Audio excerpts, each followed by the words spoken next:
Yo, yo, yo, yo, yo, yo, yo. It's your boy Miles Cunningham. I'm here with RKT Appraisals, and this is a money game show. You feel me? Lucario not gonna make it today. He's working on the Bad Boy membership today. So if you're not on the Bad Boy membership, make sure you go get on the Bad Boy membership. Shout out to my man Kayleen from RKT Appraisals. He wearing that Women Love Sex t-shirt. Yeah.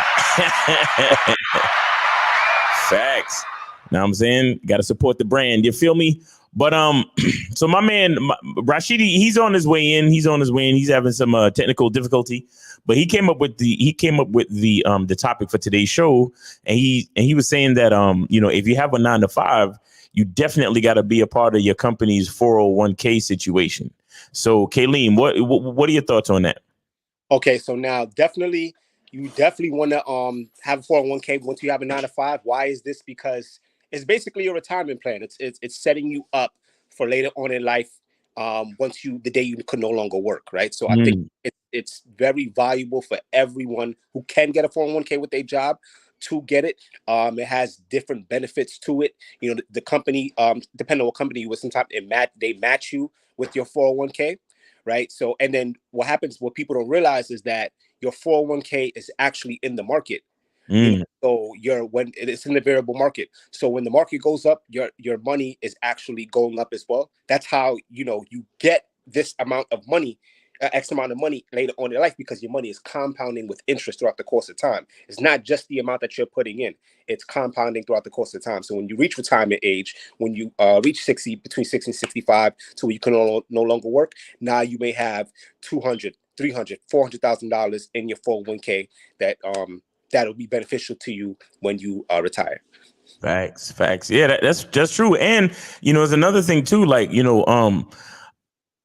I remember when I needed to buy a car. There was a point in my time. There was a time in my life when I needed to buy a car.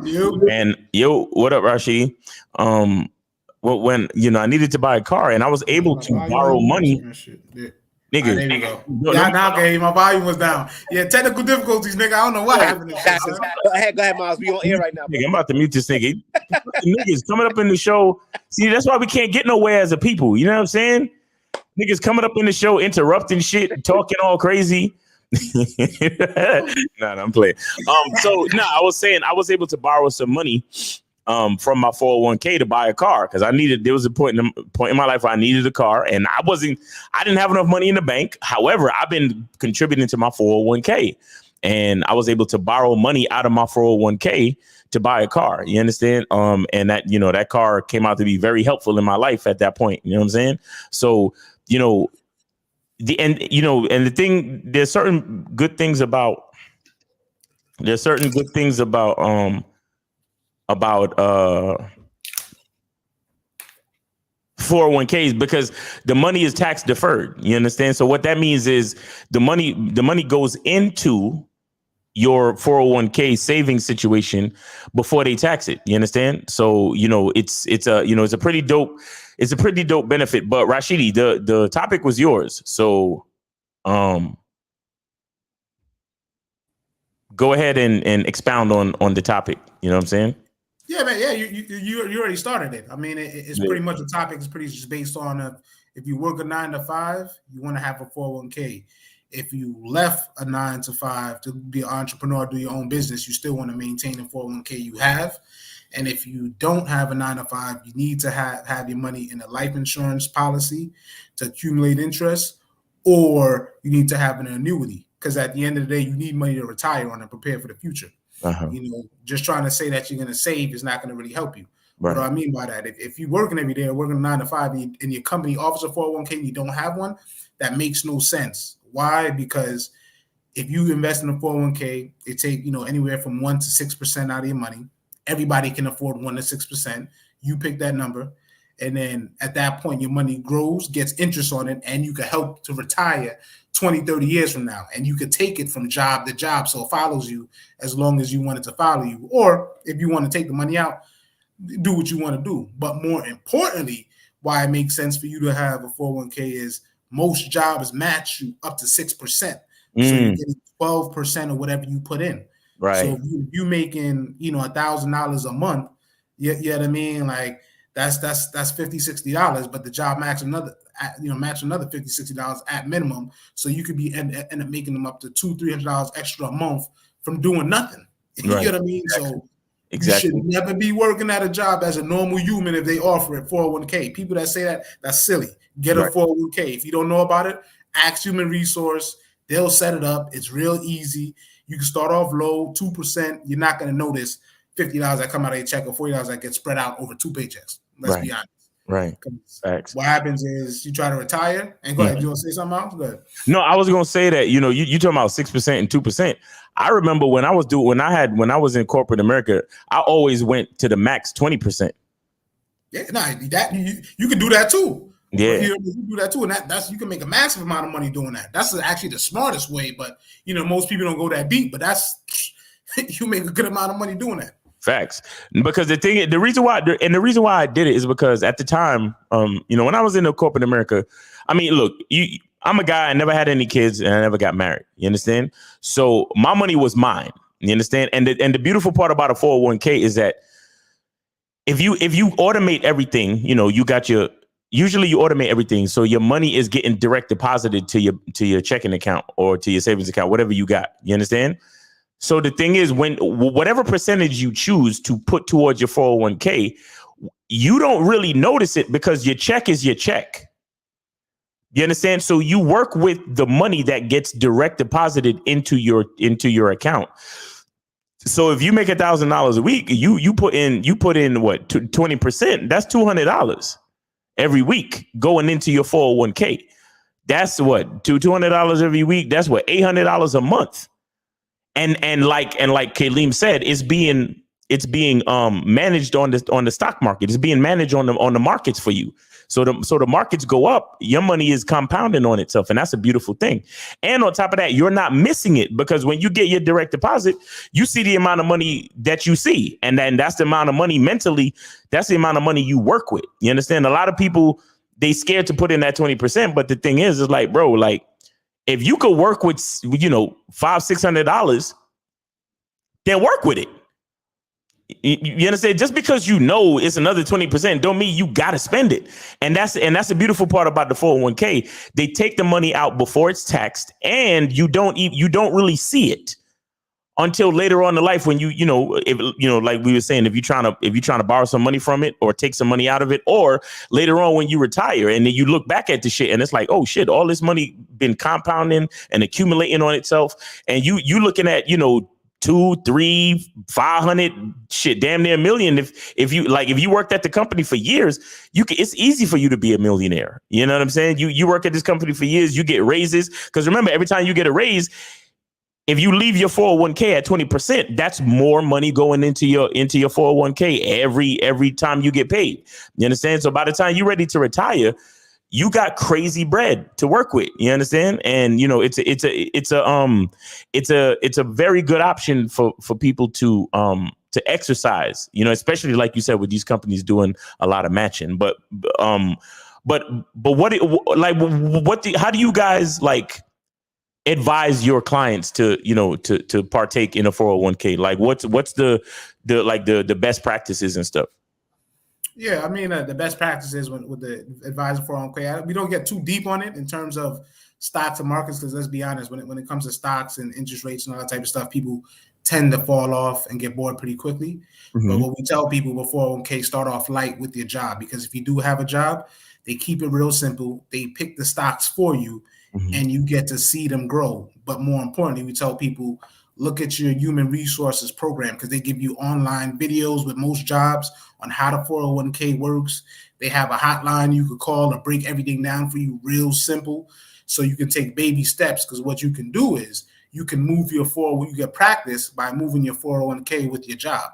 So you practice with your job 401k, it's still your money, but you practice with them. They'll walk you through and hold your hand, because you're an employee, and so they have to do that. And so this way you now can do your own thing when you invest in the other accounts, like I said, life insurance, where you can invest in stocks in that way, or crypto, whatever. You now have the backing from 401k on how it all works right in your hand. They do it for free. It's with your company. They have to train you if you want to know. They have online training if you're not a people person. And if you are a people person, you got somebody to call and walk you through every single baby step, even if it's a silly question. You know what I mean? That's there for you. Right. And something else I remember. Oh, sorry, Caleb, you want to say something? Oh yeah, just really quick. It just depends on what I want to say what age the person is too, because that makes all the difference. Yes. When you're younger, when you're 25 versus like you being 55, 60, it's a completely different conversation, right? So someone who's a lot younger, right? Definitely if they lucky enough to, and if they're lucky enough to have a 401k, definitely they want to keep that, right, with their job, but also be mindful of the fact that, like, if you leave your job, what if you're 25, 30, you end up leaving that job, right? That's like you going to your friend's house, you guys playing a poker game, you left your wallet there. You're not going to just leave it. You're going to get it the next day. You're going to, because if not, if it's your friend, you should give your wallet back. But point is, if you leave a job and you have a 401k, the job's not going to remind you that you got a 401k at that place. Then you just left money on the table that could have went somewhere else. Mm-hmm. So I tell a lot of people that they're unaware. They're not even conscious that they're putting into a 401k. So you got to at least know that you're actually doing it. That's fact. I got like 3 accounts floating out there right now. I got some shit with AECE. I got some shit with Fidelity. Like just a few $1,000s just chilling on the market right now from 401ks. Because when I left corporate America, I just left it. You know what I'm saying? But I'm expecting to collect them shits when it's time to retire, though. You know what I'm saying? Because I'm investing in other things, but I figure those will just keep compounding on itself. It'll compound on the interest that it gets. You know what I'm saying? But one thing I remember is when I signed up for 401k, they asked me, or they told me about the difference between like aggressive and moderate and conservative and all that type of stuff. Can I explain a little bit about that? Yeah, it works the same way, honestly, just as interest rates in stock markets, investing, and everything else. Moderate is just the levels of risk. So conservative is literally conservative. You don't gain a whole bunch, but you don't lose a whole bunch. Right. You know what I mean? You go high risk, that means high reward, high risk, same concept. That means that you're investing in heavy more stocks and taking more risk. So therefore you have a huge gain. So those are the people where like the economy is booming, like the stock is down right now, you drop, but if the stock goes up, you skyrocket. You might make, if you got 100,000 in your 401k, you might make an extra $30,000 in a short period of time if you're high risk. But in that same situation, if you were, if you're conservative, and you had 100,000, and the stock went up, you might only made $5,000. You know what I mean? But in the same situation, if the stock was dropped dramatically, you only lost 5,000. But for the other person that had high risk, might have lost 40,000. So that's why it's different stages in life, and you want to know when and when not to do conservative. Be honest with you, if you're young, if you're like 20, you can do high risk because you're not paying attention anyway, and probably or high risk or aggressive, they call it. Yeah, aggressive. You can go aggressive whenever you're real young because you're not really paying attention anyway. So you could do it. Now, if you're paying attention, you switch whenever you want. But for the most part, just go high risk when you're super young. And when you're going into your 30s, you probably want to be conservative because you want to build, just slowly build up, not take big losses, but take decent gains to kind of build up. But then when you get older, that's when you want to get high risk.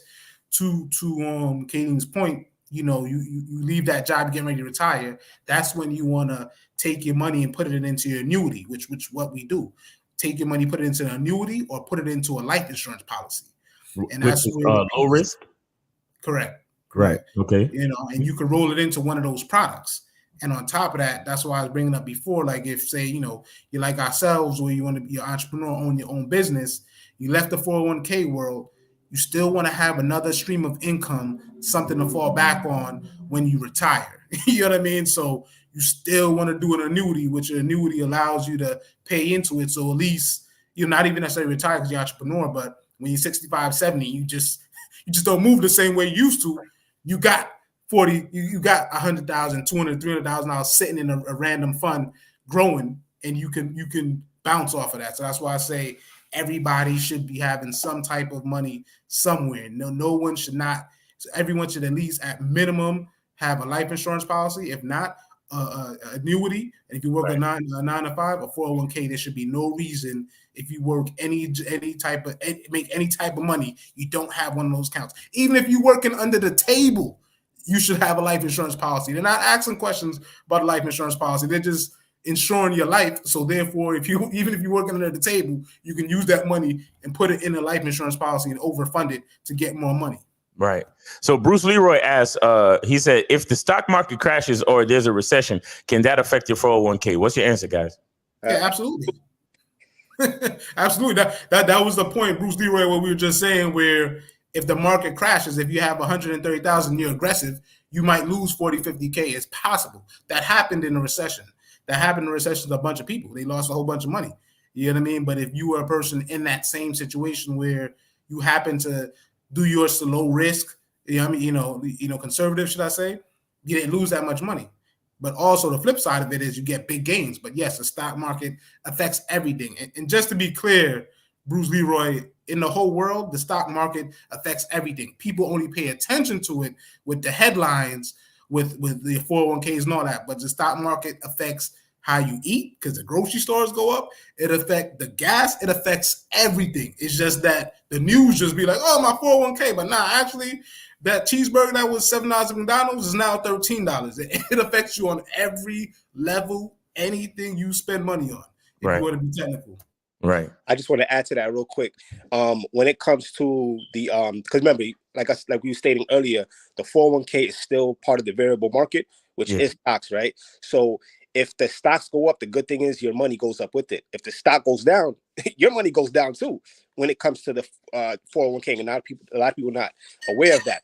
However, this is the reason why you're supposed to still put money into a life insurance policy, because with the life insurance policy now, it mirrors the market. So when your stock goes up, your money goes up.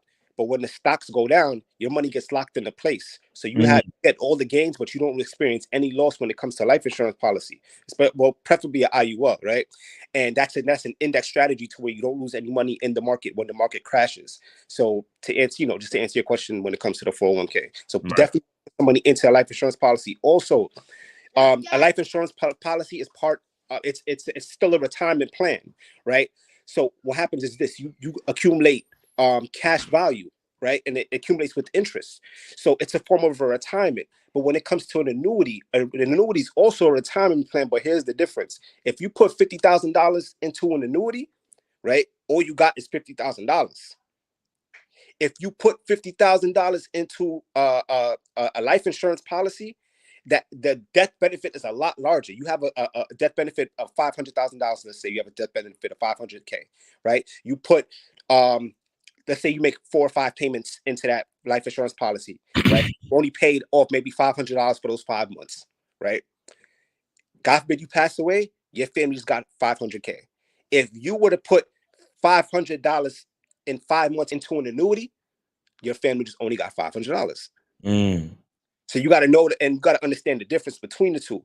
Now, when it comes to the annuity, is designed for you to put a lump sum of money in, so that when you reach retirement age, you receive distribution, so you can get money every month, and it's designed to where you don't outlive your money. Oh, if you get you have $200,000 or $300,000, you put it into an annuity. What the company does is they're going to break it up in increments, right, to where you literally it'll last you for the rest of your life. That's what it's designed for. Okay, nice. Because I was going to ask what an annuity was. So annuity is a place to save your money and then have it distributed back to you in order to retire. Is that basically what it is? Pretty much. It's a retirement plan, right? And with this retirement plan, right, it guarantees you income for the rest of your life. Okay, that's what's up. The beauty about annuities, if you don't qualify for life insurance, let's say if you try to apply for life insurance, remember life insurance is based off your health. If you can't qualify for life insurance, then they don't do any medical for an annuity. So it's an easier way to qualify for an annuity. Anybody who's about to reach retirement age 50 through 60, if you try to qualify for life insurance and you got denied, you can apply for an annuity. You can get the annuity. Anybody who has a large lump sum of money, you can put into an annuity. Nice. So to keep it simple, so we don't lose anybody, because I know we just got deep on that one. When it comes to annuity itself, is like you said, it's like Katie said, you're saving money to retire, and it treats you just like a regular job. So you're getting a paycheck every month. So, for example, you pay into your annuity, and then you retire at 65, or you stop working at 65. You're not just gonna get all that money all at one time. You can. There's an option for that. But to keep it simple, you just get a check like you going to work every day. So you have a annuity for $100,000 in there. They're gonna break it up and say, okay, you're expected to probably live about another 30 years. That's the agreement we worked on past this age. So I'm gonna send you a check for every week for $386 every week, like you're going to work every day. So that's the benefit of the annuity. It's like you were retiring from your 9 to 5 and you still got a 9 to 5 without actually going to work. You get a check every week. What if I die and I still got like $78,065 in my annuity? What happens? That's another topic for another day. But that comes into contracts and really breaking it down. But that's why you call RKT appraisals. We'll break that situation down. It's too deep. Don't want to confuse nobody. Right. Let's keep it simple. You can get your money back and give it to somebody, but you got to say that in a certain way. In the will. Talk about that when y'all call RKT and we set that contract for you. All right, cool. But True Savage talking about crypto, bro. I'm gonna be honest with you, bro. I don't know enough about crypto to be talking about it online, bro. I'm gonna just be honest, True Sav. I do. Any of y'all know anything about crypto? Nah, man. I mean, crypto, man. It's a new thing, so I'm not gonna say it. But like, I do have crypto. I am invested in it, but no, I don't have enough knowledge to go deep on it because I got it's new development. Yeah, I got crypto too. See, you see these traders, every day crypto fluctuates up or down. You understand? If you got 50 G's, a lot of these niggas, they take like 50 G's, 20 G's, 30 G's, and they put it into crypto. And when they know it's gonna go up and it goes up by like 5%, then they make $5,000 off of 50 G's for the day. You understand what I'm saying? And then if they know it's gonna go down, then they do a short sell option.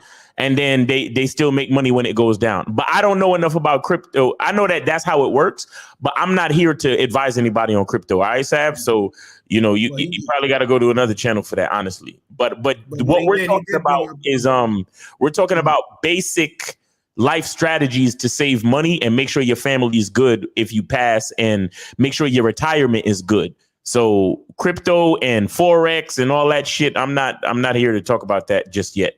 You know what I'm saying? But I'm sorry, Rashidi, what you were saying?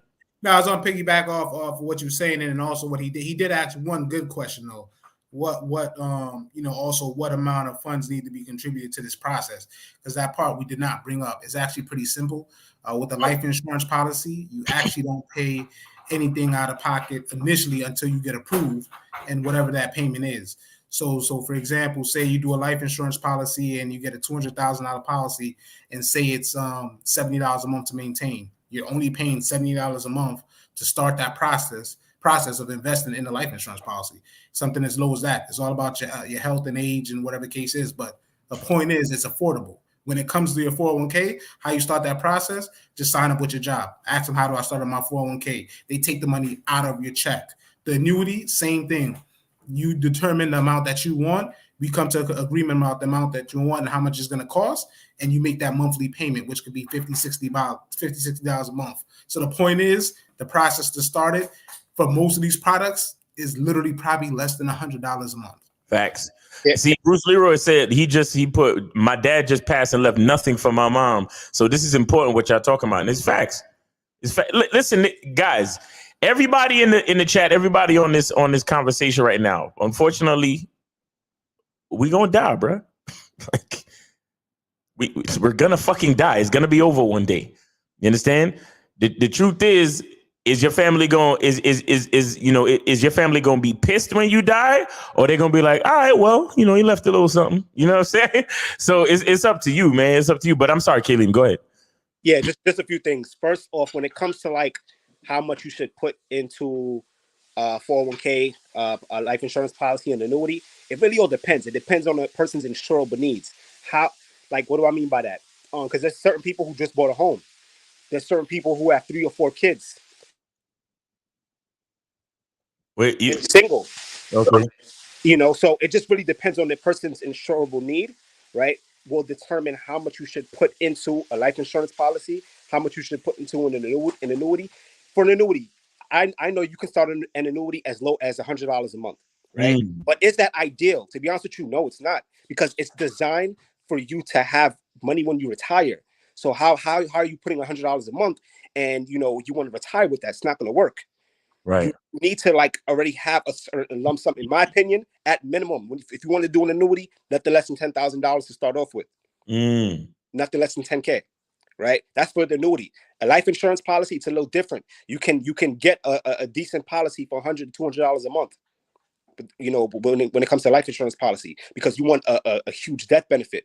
And here's the thing: the more that your life insurance policy costs, the more cash value that you're going to have, the more that's going to accumulate with interest. So in other words, the more you put in is the more that you're definitely going to get out in that process. Right. When it comes to somebody passing away, it's unfortunate to have these crucial conversations, but these are the conversations that we need to have. We don't have these conversations enough, right? And here's what's going to happen. You're either going to be somebody's asset or liability. You have to choose which one you want to be when you pass away. I'm definitely going to be somebody's asset, hands down. There's no way around it. I don't sell shoes barefoot. I definitely believe in what we do. It's not just us talking about it. I believe in it, right? It's everybody deserves to at least apply for a life insurance policy. Does that mean everyone's going to get it? Honestly, it's really up to the company's discretion.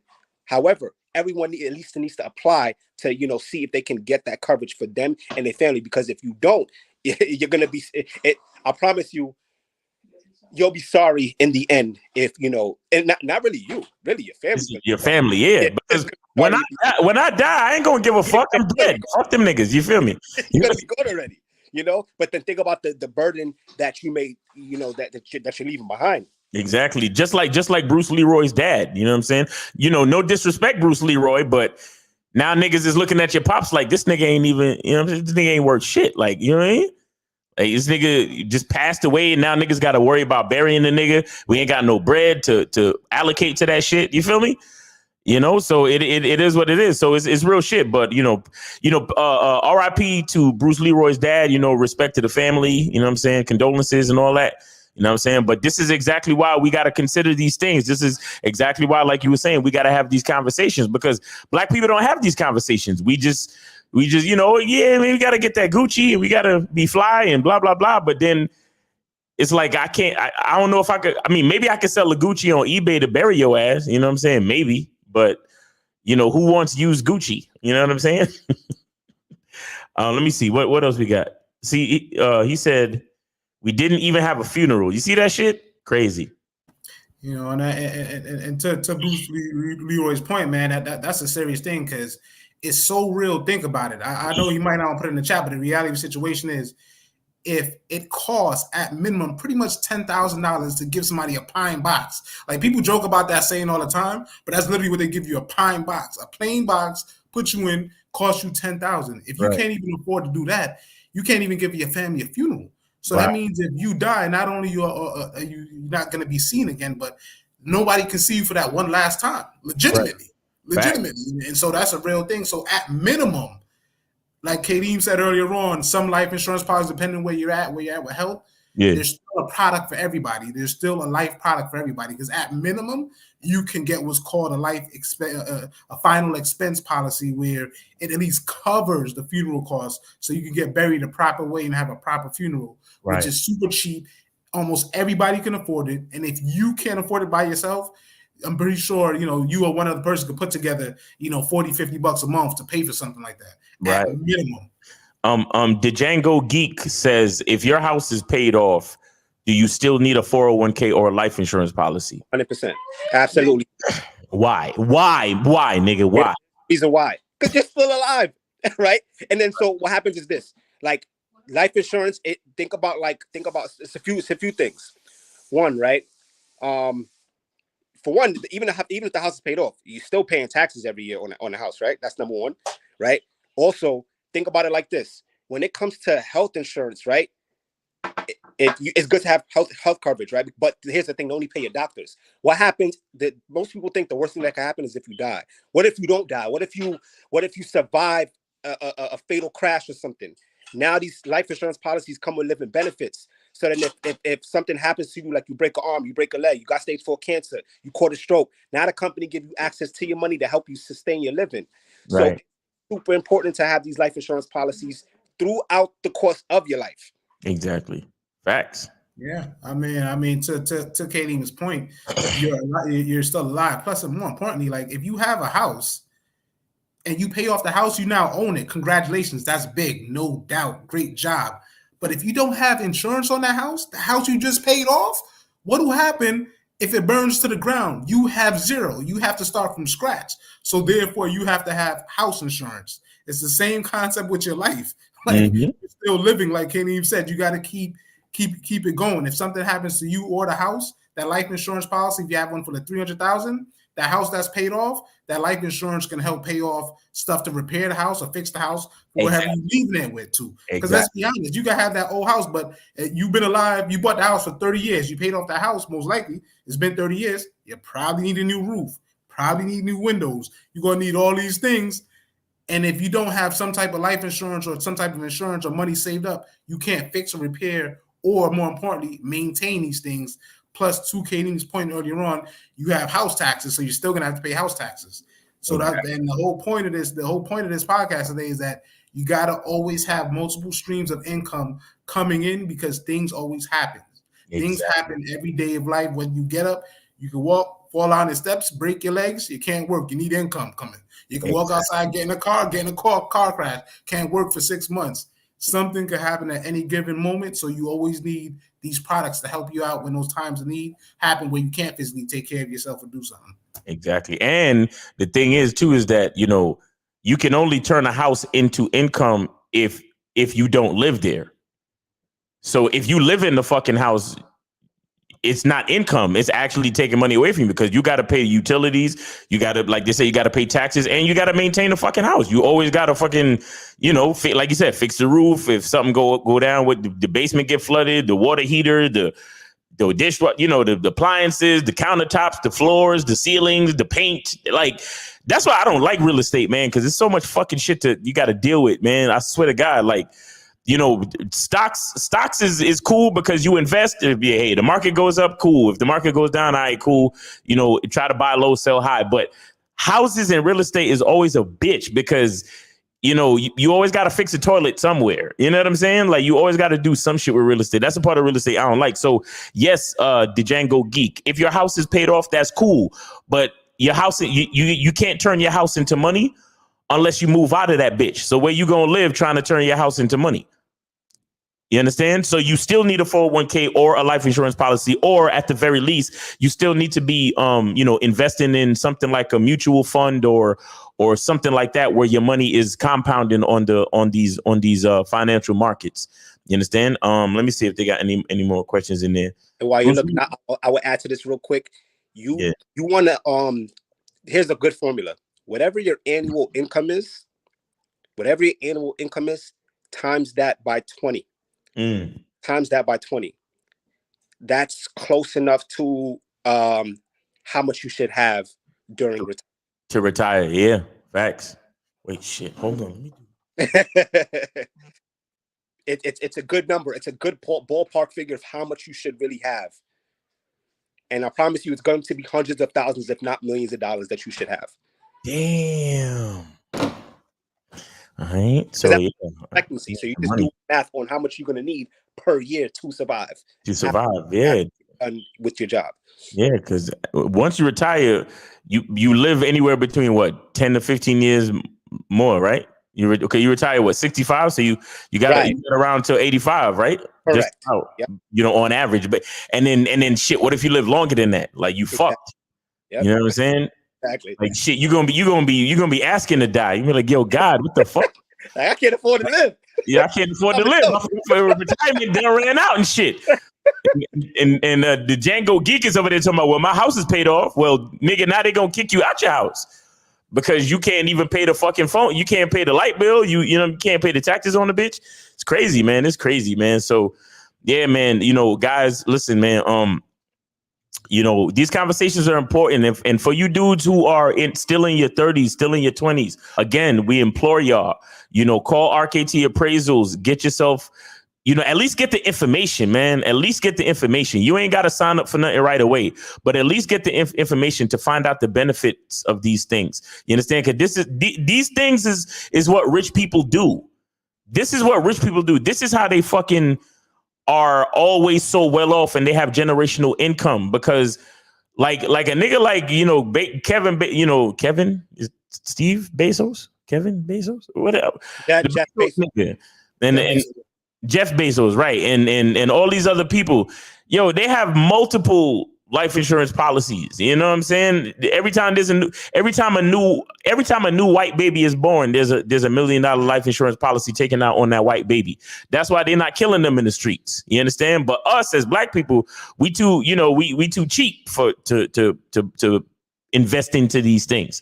White people love to invest into these things. You know, they invest in businesses, they invest in life insurance policies, they invest in the stock market, mutual funds, real estate, all that type of shit.